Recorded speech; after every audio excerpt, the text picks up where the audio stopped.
रात आधी बीत चुकी थी। गंगा किनारे श्मशान में सन्नाटा फैला था। सिर्फ जलती चिताओं की लकड़ियों के टूटने की आवाज सुनाई दे रही थी।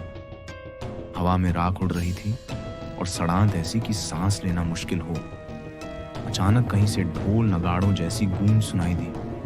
घना कोहरा छोटा और सामने वह दिखाई दिया। एक अघोरी, लंबी जटाएं, मुंह पर राख, गले में खोपड़ियों की माला और हाथ में जलती मशाल।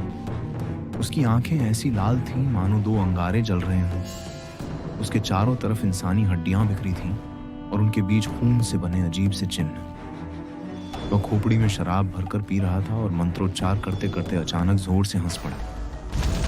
उसकी हंसी इतनी भयानक थी कि सुनकर लगता था किसी की आत्मा अब भी शरीर से निकल जाएगी।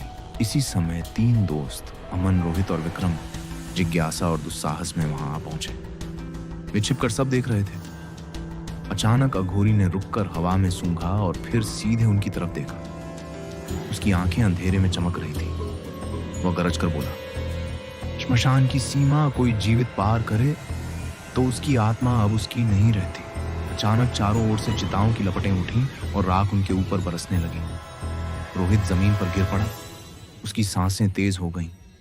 विक्रम की आंखें उलट गईं और उसके मुंह से किसी और की आवाज निकली, हमें मुक्ति दो।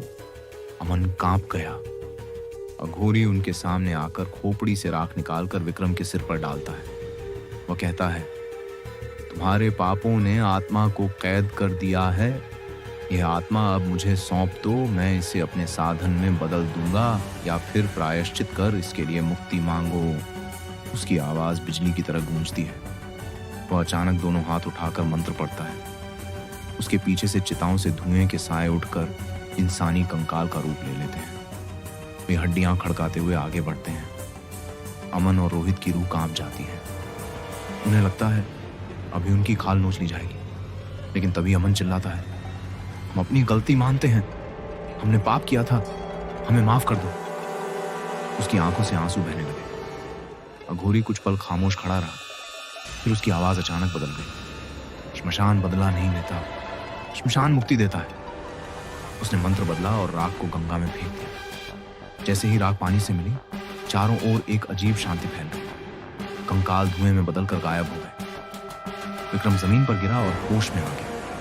अघोरी की लाल आंखों का तेज कम हो गया। उसने कहा, याद रखो, पाप से बड़ा प्रायश्चित है।